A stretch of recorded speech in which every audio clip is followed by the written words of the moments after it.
Welcome to OK Now What? I'm your host, Kate Gladden, episode 6. This is the show for people who know life doesn't happen to you. Life happens, and the impact it has is up to you. Okay, here we go, beautiful people. Welcome back for another episode, and I'm very excited. This is my first time bringing on a guest since I relaunched the show for adults and the big kids. And I knew I wanted to get this special guest on the show because on previous episodes that she's been on for the teens, it's just been so impactful. I've always learned a ton. I have never had someone be able to explain the brain in such simple yet empowering ways. So I'm excited. No matter what age you are, this stuff is valuable. But all the adults, listen up. This stuff is literally going to blow your mind as you learn about the mind. But without further ado, I'm so excited to invite award-winning author and mindset mentor, Jaqui Letran. Welcome to the show.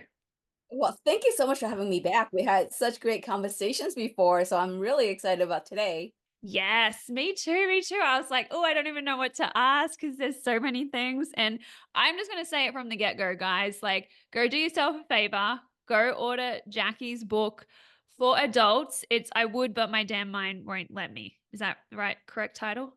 It is. Okay. I realized I hadn't prepped that part, but I know the book so well. I'm like, I just want to confirm the title. Yeah.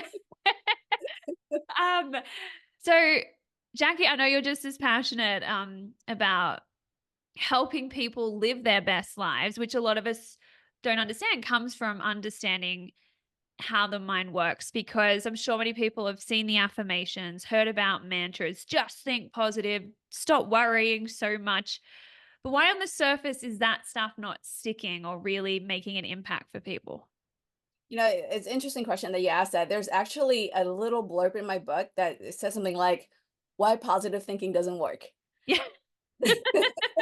And people would flip through my book and they would see that part and they say, wait, what? What do you Yeah. mean positive thinking doesn't work?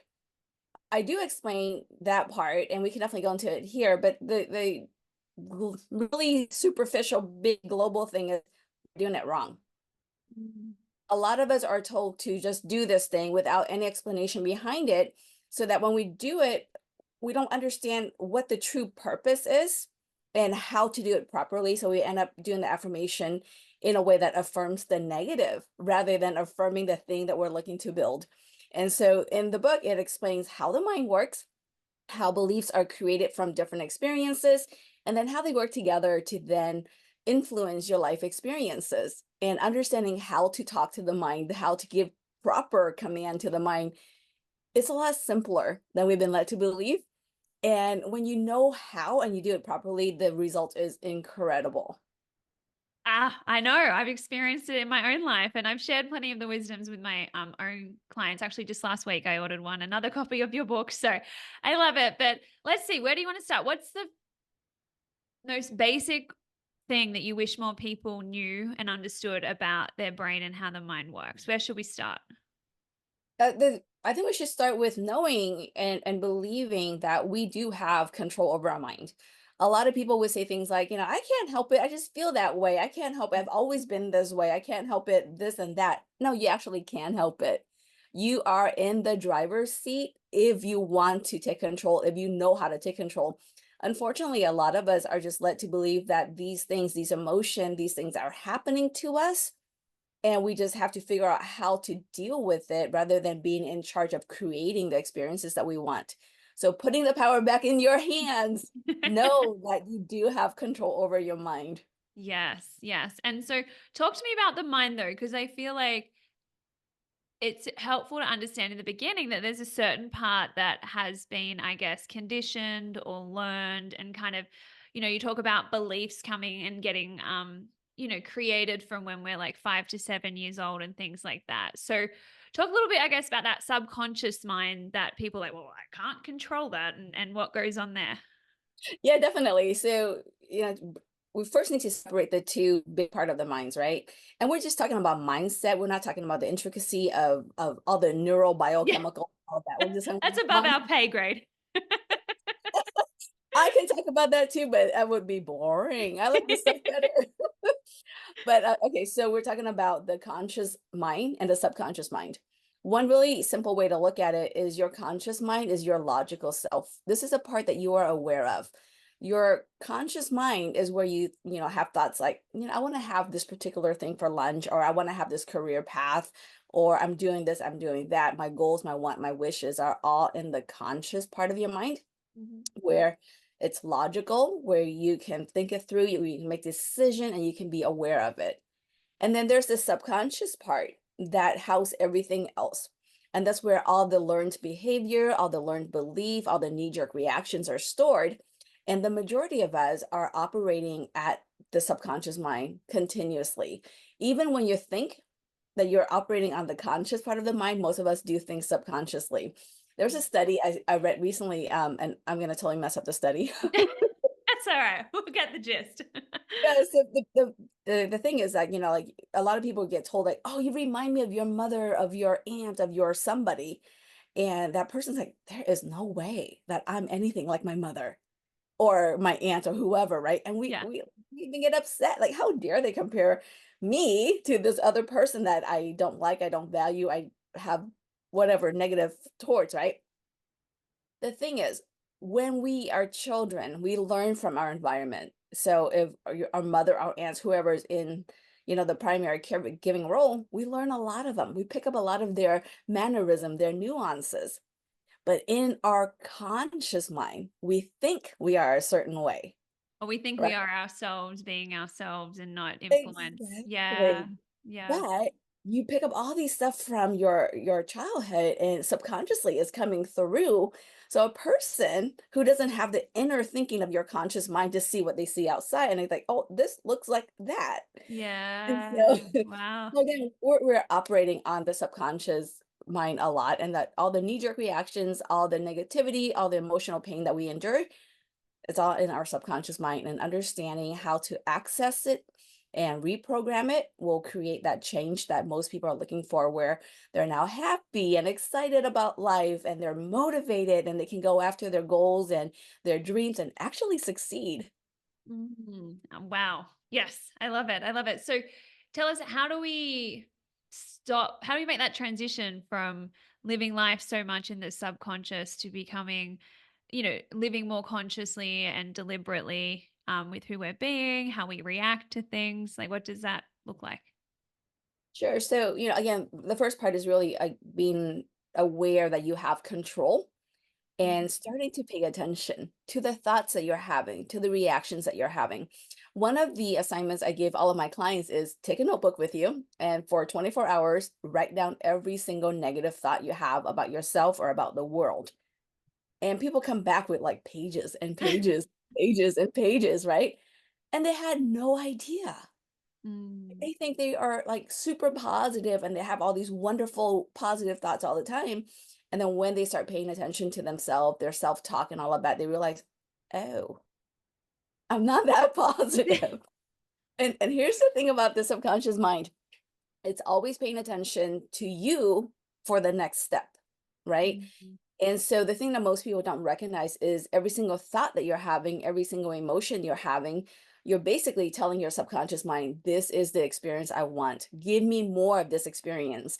Look around my environment, look in my past, and bring anything that sort of kind of match what I just said or felt and amplify that for me. Make it my truth right now. So if Wow. you go around all day long having all these negative thoughts without being aware you're having these negative thoughts, it's no wonder you have all these other negative experiences too. So Yeah. awareness, I think, is so incredibly important, and it's key to start the healing process. Is just becoming aware.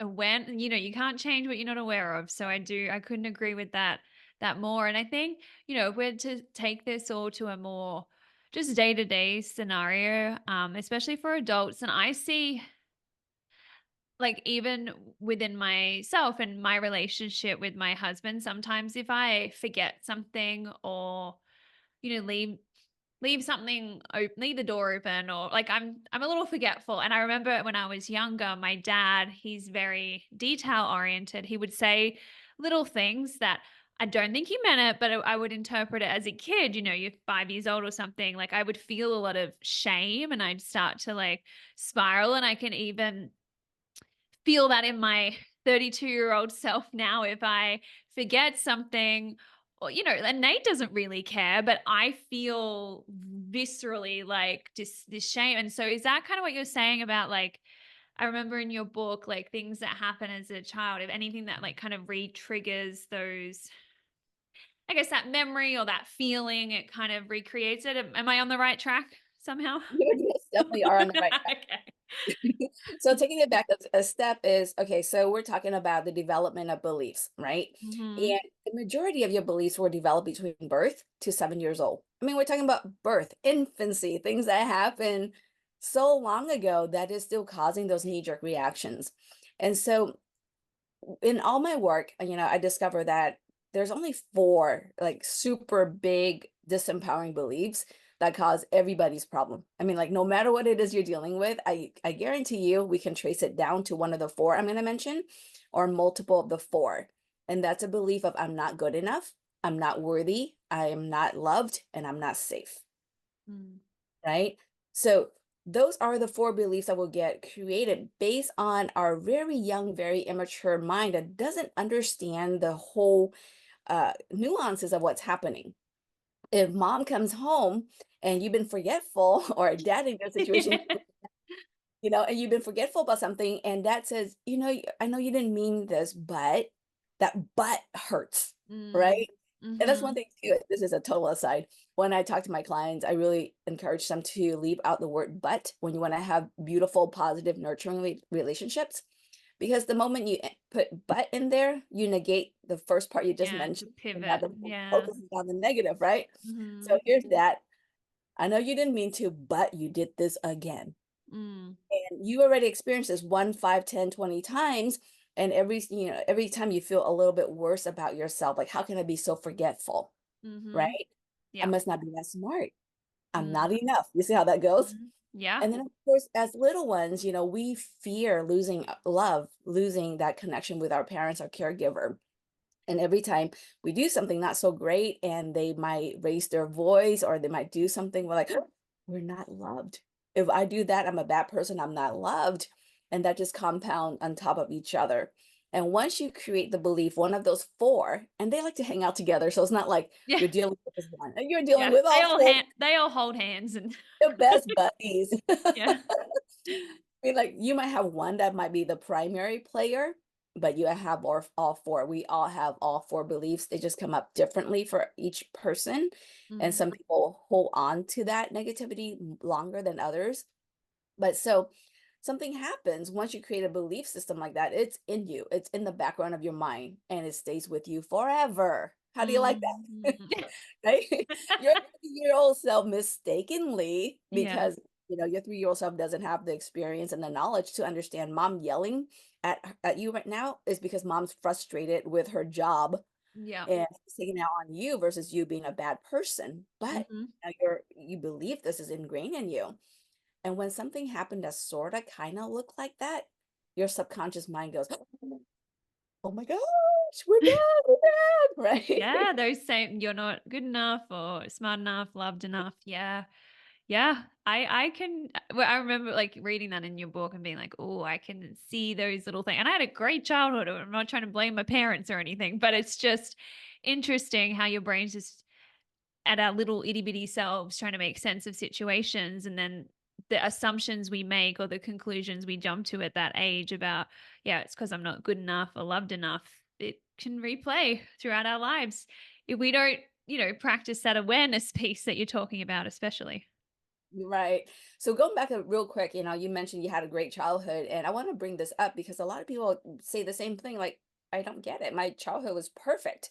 Yeah. Like, how did I develop all these negative beliefs during childhood when I had the most loving parents and we had, a beautiful house and we vacation and we had everything. Well, it could be that one time when you were 3 years old and, you're laying in bed tossing and turning and you couldn't sleep. And, you just read that book and it was kind of scary. And now you're pretty certain there's a monster under your bed. And you're yelling and screaming because you're terrified. But mom and dad passed out from a really long day and they're sleeping and they're snoring and they didn't hear you. Mhm. While you're yelling and screaming, maybe for a minute, maybe for 5, maybe for 10, mom and dad finally hear you and they run to your room and make sure you're okay. But during that minute to 10 or whatever, that's a really long time for a child. And if Yeah. you're in fear, that amplifies everything, right? So Yeah. in that moment, you're fear for your life. You've maybe even fear for your parents' life. Are they even still here? What are Yeah. the mom? Or you'll fear you're not safe, which is what you said is one of the like Yes, core beliefs that can really trigger an intense reaction is, yeah, I'm not safe right now, which in that moment, because your mind's interpreting the thing yes, under the bed as a monster, it would create that. And I actually know, I remember when I was about 3 or 4, so that prime age, and my parents were on a farm and they put me in a tractor and they locked up the tractor and thought it would be cute to walk away and take a photo of me in the tractor. In that moment, I was certain they'd left me there forever and locked me in this tractor. And so the photo is literally of me just bawling my eyes out against the edge of the tractor. Like they've left me forever. I don't like confined spaces now. I think I know where I got my a little bit of claustrophobia from because I was certain I was forever trapped in that tractor. exactly, Yeah. exactly right. And because of that experience, which is a Mhm. significant emotional event for you, now your mind is like hanging on to that thing. So I want to take Mhm. a step back and talk about significant emotional event because that's really huge. Mhm. Our belief systems are created through two main pathways. The first pathway is significant emotional event. Something happens and is traumatic for you. And it doesn't mean it's traumatic for everybody else. It might not Mhm. be a big deal to most people, but for you in that instance, it was traumatic. If it's a significant emotional event, your subconscious mind will create beliefs surrounding that and it will create coping strategies. And I'll talk about that in a little bit. Mhm. The other pathway is through repetition. And repetition the intensity isn't there, but it keeps happening over and over and over and over again. Just for example, your dad, I'm gonna talk about your dad a lot today. I don't know. Poor dad, we love you. But let's say your dad approached your forgetfulness a little bit differently. Yeah. He come up to you and he says, Kate, I can't believe you forgot that again. What were you thinking? Right? There's no yelling, there's no screaming, there's no you're bad, but it's still that negativity, that little Mhm. minor thing that keep on being repeated. Mhm. Another day you forget something else and Kate, Yeah. what's wrong with you? You know, Mhm. you're so forgetful, or even just Kate, you're so forgetful. But Mhm. they keep happening over and over again. You still will create belief systems and coping strategies. The coping strategy, the subconscious mind figure out really quickly that is best to keep you safe is fear and avoidance, right? Mhm. So I want to take one more step back. I mean, like this, we jump all over the place. I hope. Well, that's what real conversations are like. I Again, always like to take keep it notes. real, but I think it's all tracking along nicely and piecing together. So Okay. If I need to explain anything, slow me down because it's just something I love so much. And you can tell like I'm just super excited talking about it. But what were we talking about a minute ago? oh, the little repetitions of like eye rolls at forgetting something and how that chips away at your psyche kind of thing. What I wanted to bring up about the subconscious mind that is really important to know is that the subconscious mind is there to give you the experience you created. Like I mentioned earlier, every thought, every feeling you have, the subconscious mind is there to do that thing for you. And it does that thing without questioning. The other part of the subconscious mind is there to keep you safe, right? And safe doesn't necessarily mean safe the way that we think of safety. Safe just mean staying the same because we know this thing. Mm-hmm. We know how to do the same thing. And anytime there's change, change could result in negativity and pain and disappointment and hurt. So the belief the subconscious mind have is, stay exactly the way you are and you're safe. Because anytime you look to change and you try to change, you will get hurt. Not might, will get hurt. And your subconscious mind's primary function is to keep you safe. So it's going to do everything it can so that you don't change. And the way that it knows that to prevent you from changing is fear tactics. Because if you're afraid, you're not going to attempt. Therefore, you're safe. You'll stay So where you're when at. Yeah. it's exactly where you at, and that's why a lot of people too, talking about goals and affirmations and all of that. when you have a goal that's in your conscious mind, right? You're thinking, I want to achieve this thing. I want to do this thing. And you're super excited because you know what that means for you. Yeah. But the little voice back here is terrified. Don't do it. You're going to get hurt. Don't do it. You're going to fail and people are going to laugh at you. Remember last year when you tried the exact same thing and you failed? Remember how bad you felt? It's going to be worse this time, Yeah. right? And a lot of us, we are taught to fear that critical inner voice. I mean, like how many times have you heard, that critical inner voice, that mean inner voice or whatever? I want you to start think of it differently. I want you to start thinking of that little voice as the most loving voice, your most loving young self, trying its best to keep you safe, but in a very juvenile way because it doesn't understand your true goals and your current capability. All I know is that we just gotta hide because if we hide, Yeah. we're safe. Oh, I love that reframe. That's powerful. Yeah, because then you don't start judging yourself like, oh, what's wrong with me? Why am I so scared? And like, it's like, hey, it's just trying to love you and look out for you. But like you said, in a night, like it doesn't have all the information of your now self and what you're capable of and handling. But that's a powerful reframe there. To add on to that, because I'm very visual, Mm-hmm. so this is something I teach my client too. So when you get really scared or judgmental or any emotion that is not helping you to achieve the goal that you're going after, imagine your 5-year-old self, your 6-year-old self. Go back to in your mind and think about your most vulnerable self, and you'll get your age, right? And so imagine your 5-year-old self. Anytime you're being critical, being scared or whatever, imagine your 5-year-old self just tugging at you, just pulling at your hand and saying, Kate, Kate, should we be scared? Should we hide? Translate Mm. all the negative into that. Yes. What So happens? What do good. you do if you physically really have a child saying, Miss Kate, you know, Yeah. are we safe? You're not gonna like, oh my gosh, no, we're gonna die this moment. Yeah. We gotta hide. You're gonna take that time, and no matter how scared you are, you're gonna take those deep breaths and reassure that child that Yeah. everything is okay. Do that Hmm. for you. Yes. Yes. I love that. I love that. I think it'd even be powerful to like pull out an old photo of your little self and actually see her or him and connect with them, I think.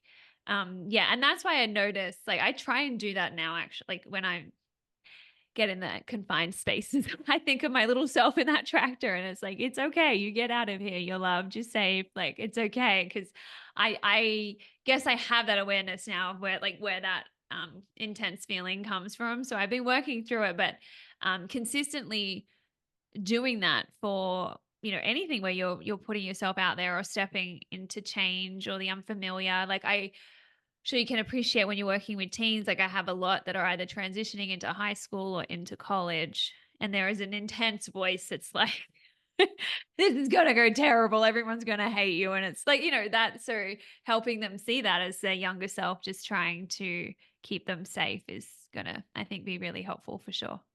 Definitely. And even if it's something you're excited about, like a lot of kids are excited to go to high school, right? We Mm. want to do this thing. We want to be in high school, but that fear is still there because that little one is still like, but what if nobody likes us? What if we eat lunch all by ourselves again, right? Yeah. So it's really about reassuring your younger self that, you know what? You're a champ. You went through all of that. You're a Now look champ. at you. I love that. Look You know what? You're a champ. And I at think we use the teenagers here, but even think about starting a new job or moving to a new place or taking a chance on your new business or writing a book, launching a podcast. Like as adults, we still have that little voice come up for sure. So don't think now just because we use some teenage examples, people, that it's just irrelevant to you too. Oh no, it's all of us, right? Yeah. I talk about those four disempowering beliefs. It's in all of us. You can be the most beautiful, the most successful, the most wanted person in the universe, and you have those four. It just show Mm. up differently for you. Yes. Recognize that, we are all dealing with challenges. And even though, a lot of people might outwardly look incredibly well and happy, you don't know what's going on inwardly. They're still dealing with those four beliefs. They're dealing with inner demons that we're not aware of. I mean, like, Mhm. if you were to just look back in the past year or two and you think about all the celebrity suicides, Yeah.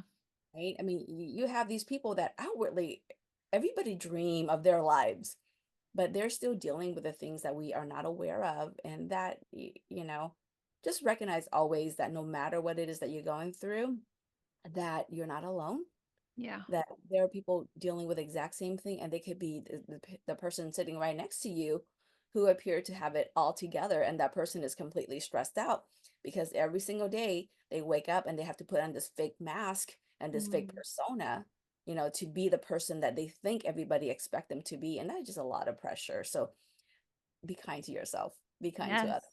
Yes. Beautifully said, Jackie. I love it. So if we're saying we've kind of ingrained and picked up these different core beliefs throughout our childhood and our lives, how the heck am I meant to live a happy, like, is it possible to live a happy life? Like, it just sounds like a little doom and gloom. So maybe we transition into how to manage and take back control, like you said, because ultimately we do have control. Definitely. And it's again, first of all, recognizing you have control and then being aware. Those are like one and two. That's incredibly foundation. A lot Hmm. of people, they want to jump to the next thing, like, what do I need to Yeah. do? Do that first, right? And then the Hmm. other thing will be a lot easier. And the other thing is recognizing your thoughts and your emotion are incredibly powerful. Your emotion is more powerful than your thoughts, but start with your thoughts because it's easier. Okay. Hmm. And so what happened is that, okay, so you go into a situation where you normally think, oh my gosh, I'm so anxious. The Mm. moment you say that, you trigger all of that tape for your subconscious mind. Oh, she wants to be anxious. Let's make sure she have that experience. And so it's going to look around your environment. Anything that can make you anxious, it's going to hyper focus your energy, your attention on that. Mm. And it's going to go back in your past, and it's going to look, for all of experiences in the past that you were anxious about, and it's going to replay and amplify. So you got this thing currently, you got this thing in the past, and if that's not enough, your subconscious mind will make up a story that projects into your future of you failing miserably at whatever it is that you're trying to do. So you have past evidence, you have current evidence, you have future evidence, and they are all lies. They are all amplified. They are all like taken out of context. So recognize once you start having a thought that you don't like, I teach people to go to calm. No matter what it is, go to calm. Calm is like your remote control to shut off that television that is just, blaring, glaring, and you just don't want to hear or see it. Turn it Mhm. off first, right? And it's incredibly simple. The first step is recognizing that I have this emotion that is not helpful. I'm going to do something about it. Second is then choose to be calm. And what I teach my clients is repeat this exact words in a very soft, gentle, calm way. And it's even though I feel blank, insert your emotion. Even though I feel anxious, I choose to be calm. I choose to be calm. I choose to be calm. I recommend saying it like 3, 4 times just to kind of start to settle yourself and your mind, and then go into I am calm. I am calm. I am calm. And say that with as much calmness as you can muster. And as you're saying I am calm, also vividly imagine yourself doing something that calms you down. For me, that's really easy. Massage. If I'm I with you need on to, that one. Yeah. yes, if I need to, it's like I am calm. I'm on the massage table. There's soft music. It's nice and warm, and there's aromatherapy, and my whole body's relaxed, right? And so what you're doing is you're telling your subconscious mind, even though I'm anxious, I choose to be calm. Calm look like this. Give me this experience. You're being incredibly clear and incredibly simple, and your mind can bring that to you very quickly. If you don't do that, your mind will follow that train, and it become a train wreck, right? Anxious, anxious, anxious, anxious, anxious, Yeah. overwhelmed, be Spiral. the Yeah. position. Yeah. So that's it. That's really simple. You know what I just mentioned, and a lot of people say, "How could that work? How could that help me be happy just by saying I am calm?" Practice that for a week consistently, and tell me how you what. Yes. And that's the key, the week. I feel like we teach things and that they do it once and it didn't work or I didn't notice any difference. And it's, the brain can change through experience, but we've got to expose it through those repetitions. Like you said, it'll either be one very significant emotional event or lots of little practices. But that's when I'm always just like neuroplasticity, people. We can change and um yeah, take back that control. But do it for a week, a month before you're quitting on it and saying doesn't work. It's like it doesn't work. You make it work through the effort. So, Here's the thing is, it works. We don't recognize it worked because we're looking for this major change, right? yeah. We're looking for, I am in full control now versus, wait, I chose calm and for 5 minutes I was calm. That Mm. worked. Yeah. It didn't work for 6 minutes because you didn't work on it for 6 minutes, right? And So here's, true. I want to put this in perspective because a lot of us don't like recognize this. And it is, we practice our negativity constantly, many, many, many times a day throughout the year. So for an anxious person, if you have anxiety, think about how many anxious thoughts you have a day and think about how many days you have had these thoughts. So you've been practicing being anxious. You practice so well that you master the art of being anxious, right? Yep. You did it so well, you can teach, university level anxiety.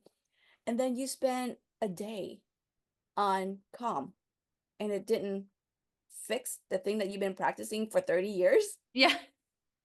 Shocking. Right?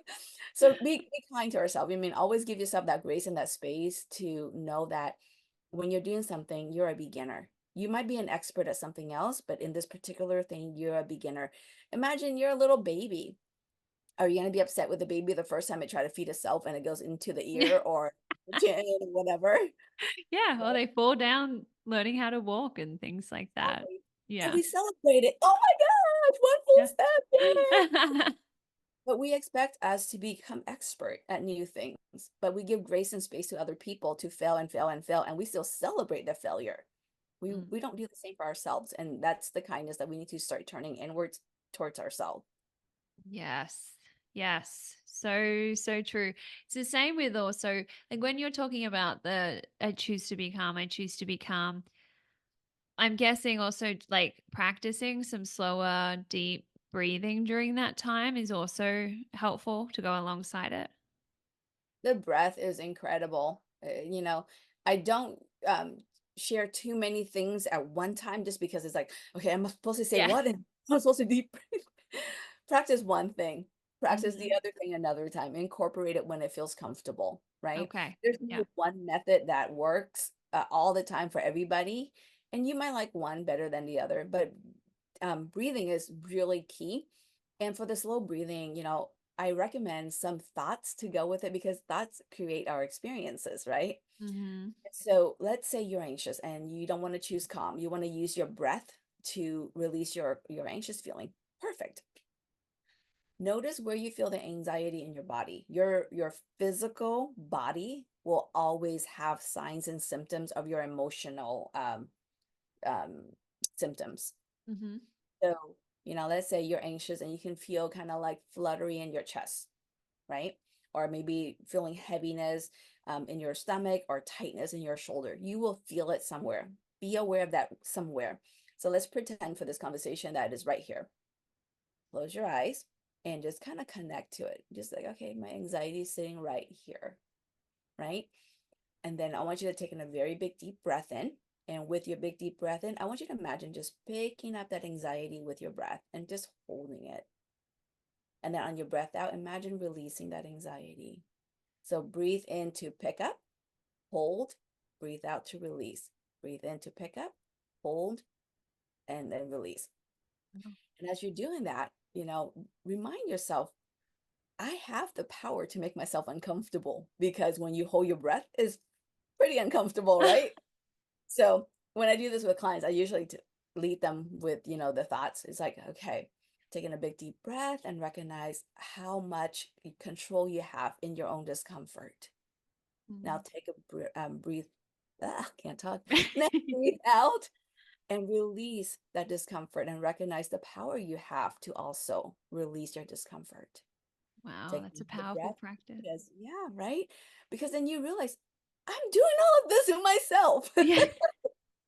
And because I'm doing this in myself, I can also change it and also release myself of all my discomforts. Yes. Powerful. I want to practice that one myself and then pass it along. That's why I freaking love podcasts. Like, how cool is it that we can just keep sharing these tools and practices? And I know you're kind of like I am. It's like I don't need anything in return other than knowing that this information and these strategies are getting out to our wider humanity, because it's such a time where we're more stressed and anxious and disconnected and overwhelmed, I think, than ever before. So just those simple practices, like I just want to say thank you again for doing what you do. This isn't the end of the podcast, but I just am like, oh, that is so good. So I'm so glad you're sharing your work in the world. One other thing I wanted to touch on, because I don't know if people have caught the nuance by which Jackie said this. When you start to feel anxious, a lot of people will go to, okay, well, I just don't want to feel anxious. Don't feel anxious. Don't think like, okay, just don't think it's going to go bad. Like, we almost, rather than choosing what we do want, we try and push away against what we don't want. Can you explain? This is one of the most fascinating things I learned from you about why you shouldn't give your brain a don't command, or like not like do Absolutely. not do that kind of command. I'm so glad you bring it up because, when we get talking, I never know which part's gonna come up. Yeah. But this part is absolutely key. So thank you so much for Yeah. bringing it up. So we are always constantly giving commands to our mind, whether we know it or not, Mm-hmm. or our subconscious mind to understand what command we just gave. It has to be able to make a visual picture of it, right? So for right now, listeners, I want you to make a picture in your mind of you holding on to a cup of coffee. That's pretty darn easy, right? I mean, we Mm-hmm. coffee, or if you don't drink coffee, your tea, your water, whatever. Yeah. You can make that picture very easily, and that give your mind a very clear command. Now, I want you to make a picture of don't spill the coffee. And a lot of you will say, easy. It's not easy. It's very difficult. In fact, it's impossible to make that picture because there is no such picture. The picture you might have made was I'm holding onto my cup really tight so that my coffee doesn't spill. That's not a picture of don't spill the coffee. Or it might be I'm putting my coffee cup down on the counter. That's still not a picture of don't spill the coffee. It's I'm putting my cup down, right? And so the mind doesn't understand negative commands like don't, not, no longer. And so when you give the mind a command it doesn't understand, it ignores it and it goes to the next part. And so when you say don't be anxious, your mind's like, don't, okay, ignore. Yeah. And they hear be anxious. And then it says, I know give how to money do to that. inches. We know that song and dance. Let's do that, right? Yeah. And Yeah. so this is something that I know that you enjoy, and so I'm gonna let our listener enjoy this part too. I'm going to give you a command, and I want you to do this command right now, and it will demonstrate what we just talked about. And the command is, "Don't think of an orange elephant." What popped up? Mr. Orange Elephant. There's the orange elephant. And I love the one when the Google search too, like put into Google, don't find an orange elephant. Go do Exactly. that. It will literally find you orange elephants. And it'll find you everything else too, right? Yeah. So, when I do Google search of for demonstration, and I put in "don't find me pink shoes," I get a bunch of pink shoes. I get a bunch of blue and orange, and I get flowers, and I get all kind of stuff. And so when you give your mind again a command of "don't be anxious," your mind will see anxious and it understand that. It'll give you that, and then it'll give you some other stuff too. It'll sprinkle in random things, right? Hmm. Always focus on what you want. And I really encourage you to focus on calm. Like it's great that you want to be happy or motivated or, Hmm. invincible. It's awesome. You'll get there. Give yourself that space and grace to be a beginner. And a Yeah. beginning is just shutting all that noise off so that you have a clear mind, a clear slate to then do the next thing. And so Hmm. when you give that command is I choose to be calm. I am calm, not, oh, please let me be calm. Yeah. Come so badly. No room for passive talking here. We're in command. We got to speak like it too. Yeah, take your power back. You're not that 3-year-old says, "Mommy, mommy, mommy, please let me have." No, I am in control, and I choose to be calm, and I am calm. Bring that now, right? Love that. Yeah. So calm's like the foundation upon which other emotions can then stem, other more positive ones. If we're in a calm place, then we're able to build up more to that motivated or courageous. Like, like I just think that's cool to think about calm as the base foundation for us to really be our most resilient selves, which, as you know, I'm quite passionate about that one. So That's, I do know that. Yeah, I mean, just imagine like, you are trying to focus and the music is blaring as loud as can be and is playing the music type that you hate the most. Don't you want to turn it off first before you turn on your jazz? yeah, It's that's a like great analogy. whatever you don't like is glaring, and then you just turn on the soft jazz. And well, the soft jazz is not gonna really be, powerful, right? But if you turn this off first and then you play your favorite tune, whatever that is, then all of a Hmm. sudden you can hear this thing. You can see your goals, you can see path, you can see options. Whereas before, without the noises, you can't concentrate. You don't see the things that you could normally see. Yes. So powerful. Okay. Well, I hope everyone listening is just as I told you we're going to be mind blown. I gave you a warning, people. This stuff is incredible. Just the way that Jackie's able to take just you don't explain it in a sciencey boring way, just the metaphors and the analogies and just stripping it all back to what's absolutely essential to know is honestly life-changing. And I just thank you again so much for what you do. And the best part is, guys, it doesn't have to end here because, as I mentioned, Jacqui has incredible series of books. So I'll let her share a little bit about what they are and where you can get your hands on them. So my best-selling books are the Words of Wisdom series, and there is one for adults, for teen boys and teen girls, and it's a lot about what we just talked about, but organized, sequentially organized, Yeah. so it makes sense and it's easy to Not two implement. passionate people just bouncing everywhere. When you know your stuff and you love it so much, you just go, right? Yeah. Yeah. Nice for someone who's beginning the journey to sit down and kind of like really have it laid out in a very simple way. That's the one thing that I work really hard to do is when I write it in a way that breaks down really big concepts into something that you can actually understand and use immediately. And Hmm. so in the I would, but my damn mind won't let me, the adult books have a little bit more than the teen books. The adult book actually have a lot more self-reflection questions so Hmm. that you can actually apply the content to you deeper. I didn't do that for the teen version for different reasons, but for the adult, I felt like that was important to do. And then the companion workbook will take you further into it to give you more tools and a lot of hand holding. There's daily action steps and there's an explanation of why you do this. And if it doesn't work, how do you troubleshoot so that it does, in fact, work for you? So I Hmm. definitely recommend that as the basis. If you have teens, especially teen girls, I started my whole book journey writing for teen girls because I'm super passionate in helping teen girls. The teen girls have 3 books and 3 journals, but they really apply to anybody because the content in those books are the things I teach my adult clients. Yep. I wrote it for teen girls because I love helping them. Yeah. This one is 5 simple steps to manage your mood. And it just talks about, 5 simple questions that you can ask yourself to kind of put things into perspective and put you back into control. And then the Damn Mind book. And then the third one is Jumpstart Your Confidence. I love that book. It was super fun for me to write. It talks about 7 inner superpowers that we all have that we don't recognize that they are superpowers, and how they work and how to actually pull it out of you and implement it in a way that's going to destroy your self-doubts.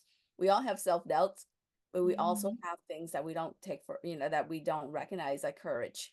We have courage. Even the person that says I'm not courageous, you have courage, I guarantee Yeah. you. Imagination, forgiveness, love, choosing our words, choosing how we position our body, all of perseverance, all of that, really are things that we are innately wired to do. We just forgotten how to do, or we just don't recognize the power behind it. So that book talks about that, and the workbook takes you through steps to connect to your inner power. Excuse me. And then the latest thing I wrote that I'm super passionate about, I'm shifting a lot this way because I'm in the fun phase of my life now. And so I'm doing only the thing that I find fun. Love it. Good for you. I love teens. I love working with adults, and I still do. But my heart and passion is writing books for children. I'm a grandmother. I have a I was gonna 2 year. say, I'm like, I also think it's because you're in grandma phase now, which your granddaughter is adorable. So Thank you. Thank you. And she's 2 years old. And I wrote books that I want her to have. The lessons I want her to have is what I wrote in these books. And it's 5 book series called the Growing Gratitude for Children series. And it's all focusing on gratitude using our 5 senses, our nose, our ears, our tongue, our skin. What am I missing? Eyes. I'm like, what am I missing? that's normally the first one people go with. Yep. Right?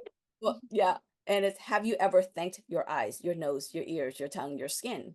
It's super simple and it's basically more or less a love letter from my granddaughter thanking that organ for all the thing it does for her Mm.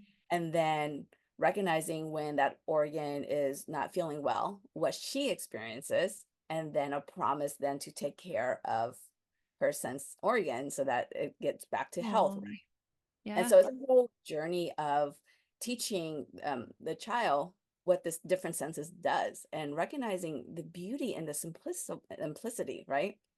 We take our senses for granted all the time. I mean, honestly, Kate, when was the last time you thanked your nose? It's definitely been too long, but that's a powerful way, especially for young girls, like children, to learn to love their bodies for what it does for them and not how it looks. That's something, I see a lot. So you starting it from such a young age of being in awe of the ways our human body supports us through life and everything. So that's Yeah, incredible. I love that series so much.